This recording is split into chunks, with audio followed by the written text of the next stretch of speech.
Okay, so for today, we are going to talk about this idea called mismeetings.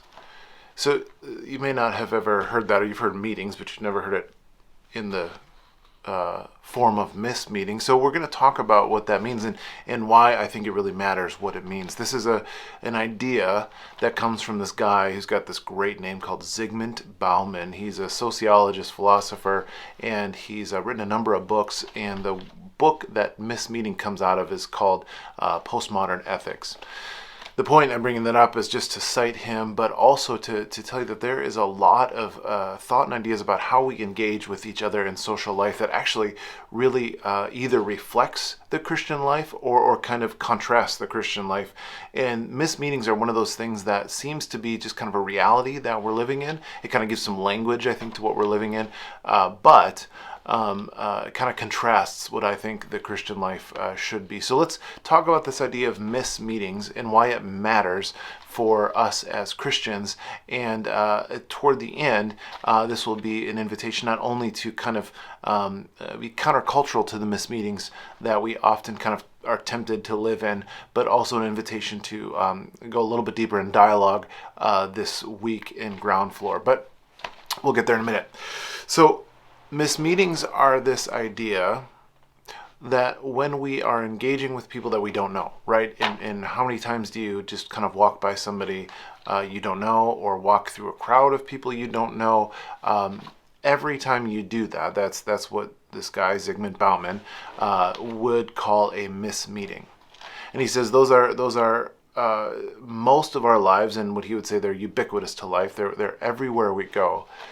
And it's not that we deal with mismeetings, because we always have and we always do. You'll always walk by people. You'll always be around people you don't know. That's just life. For the Christian, the issue is, what do we do with that? How do we engage with these mismeetings? Because we can't possibly take time to get to know every single person we walk by, or make eye contact with every single person we walk by. That's just too much. It'd be impossible. We'd never do anything, and it probably wouldn't be received very well. But how we manage our heart condition within those mismeetings, or our posture of life when we are walking through these mismeetings, matters, I think, a ton. So I'm going to just kind of point out some things that this book, Postmodern Ethics, talks about in regard to mismeetings and what it is we can do as Christians and in a response. So we will always live with strangers. How we live with them is the question for the Christian. How we treat the other, whether it's somebody that we're walking by, someone that we engage with on social media, or even the idea of somebody or the groups of somebody's. How we do that matters. And so the world treats them as a series of mismeetings, and we get caught up in that too. And we don't treat crowds and strangers as individuals. Like I said, it would be too much to do so. But to be aware as the Christian of how we do treat people and how we do treat crowds and strangers matters. And the Bible continually comes back to this idea of how we treat the other. The parable of the Good Samaritan, Jesus talks about how we treat the other entirely. When Jesus tells the parable of the messengers going out to invite people to the banquet, he goes out and he invites all the people that he knows, and no one shows up. They're all too busy. So then the king says, "Well, go out and invite people in the alleys, invite people in the gardens, invite people working the fields," and basically go out to people that you don't know. And I know there's theological implications to that, but the point is, there always is a conversation and a dialogue around the other, the stranger, in the Christian life through the scriptures, in obedience to Jesus. And so what we do with the stranger matters.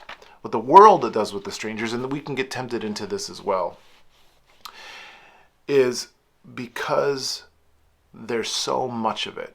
There's so many encounters with strangers, we end up becoming quite ambivalent to the whole idea. And ambivalence just means a conflicted set of emotions.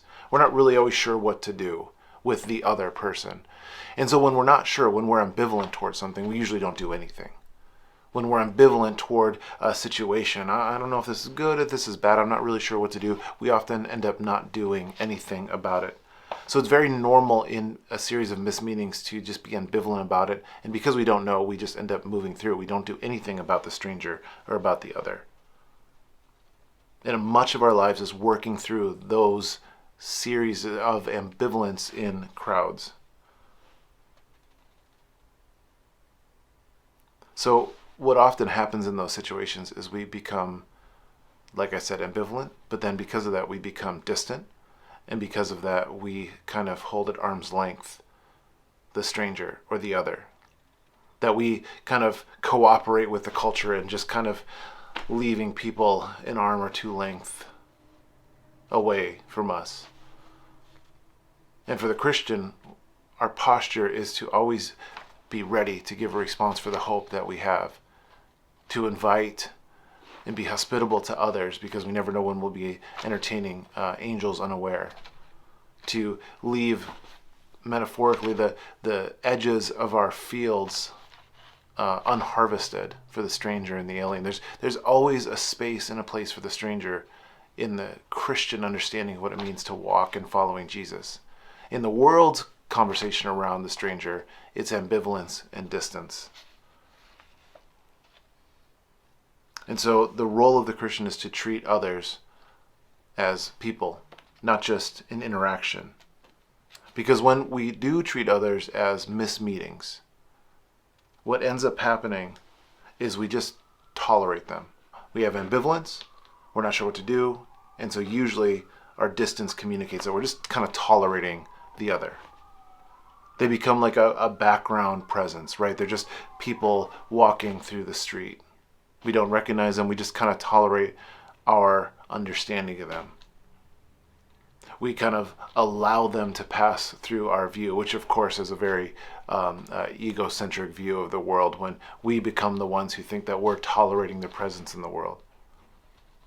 And so when we deal with mismeetings, the temptation is to be ambivalent. The temptation is to just think that we are tolerating people as they pass through the world. That's how the world deals with things. But for the Christian, we're called to be aware of the other. And again, we can't be aware of every other. That's just impossible. But how can we posture our hearts and our lives in such a way that the other has a place in our mind, the other has a place in our heart, just like Christ had a place in his heart for us when he went to the cross. Trouble can really begin to form because the mismeetings engagement is never fully formed, right? You never actually engage with another person, you just tolerate them. And when you just tolerate them, trouble can form, right? When you're just living a life where you're tolerating most people around you because of the series of mismeetings, trouble can begin to form. You can see how that would be a temptation to, because we're tolerating people, we just kind of dismiss them. We just kind of ignore them. We just kind of let them be. Or sometimes we go the opposite route and we just kind of get angry because we disagree with them. We just kind of get frustrated. We get bitter.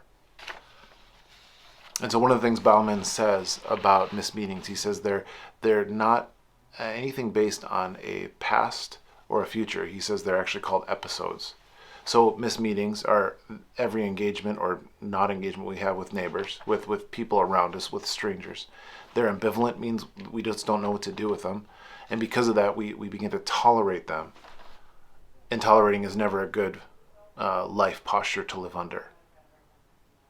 But he also says they're episodic. And what he means by episodic is that when we pass by a stranger, that's all there is. It's an episode. There's no past. There's no history. So we treat people as just episodes, not people who have histories, not people who have futures.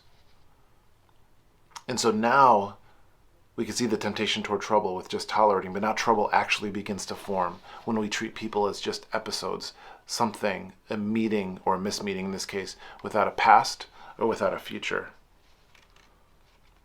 When our engagement with people is episodic, when we don't take into consideration someone's history and someone's future, when we don't think how our interaction affects the other person, because again, in an episode, we have no past, we have no future.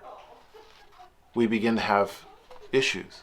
This is what social media is like. We treat social media interaction as episodic. There's no past, there's no future. We don't think about how what we say affects others.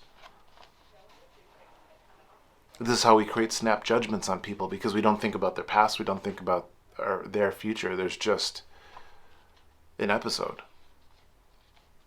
People are never just episodes.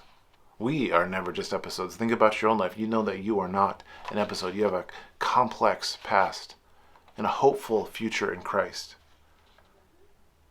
But the problem is when we treat others as just episodes in our lives. No past, no future.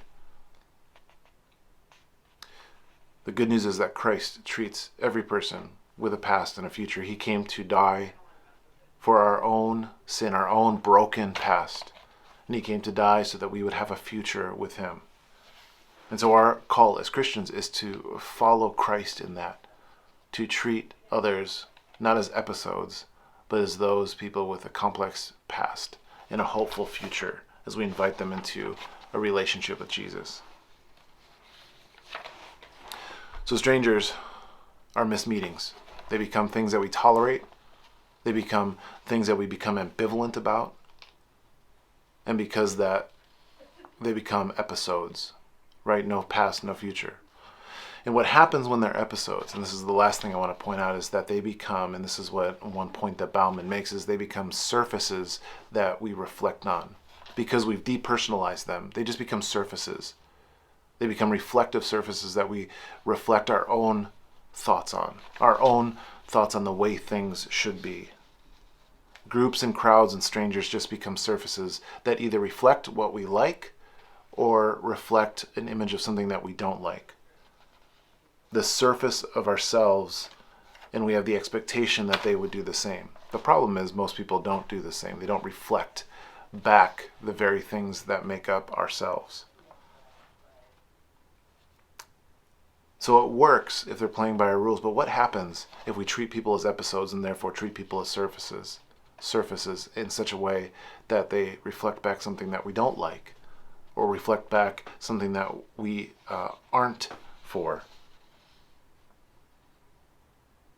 What happens when they don't play by our rules? This is the tension of the Christian experience in our ever increasingly angry, bitter, frustrated, ambivalent culture.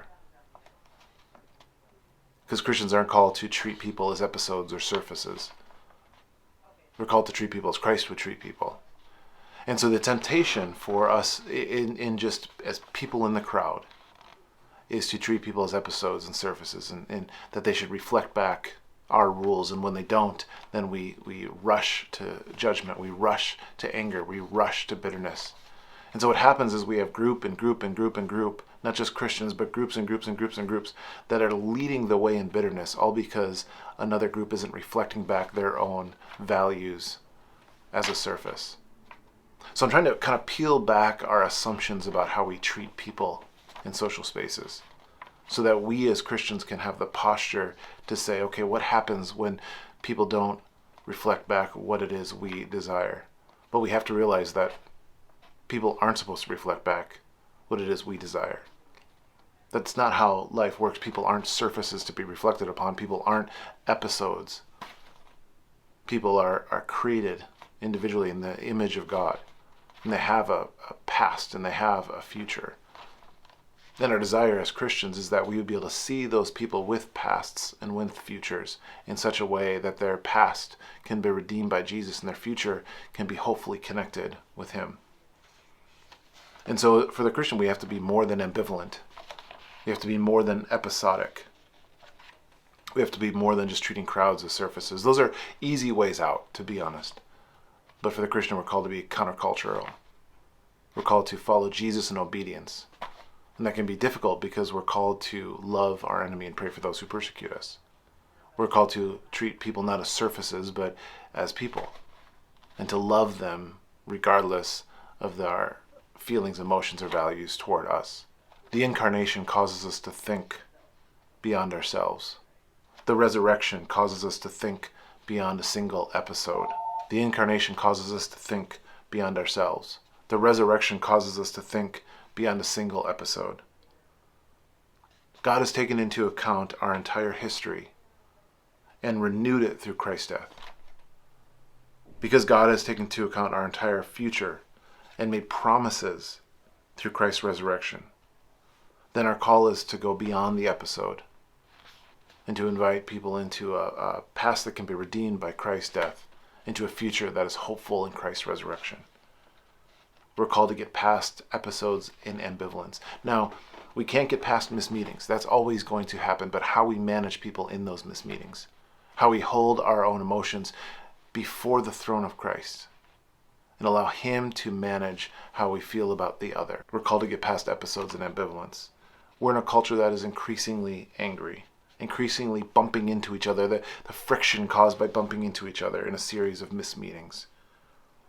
And I think the church in some ways has become complicit in that. We've just treated people as episodes and surfaces. We've been ambivalent. We've not thought about the possibilities of the death of Jesus in people's lives and the possibilities of the life of the resurrection in people's lives. We're called to be countercultural, to not use the tools the world uses, but to use the promises that Christ gives us.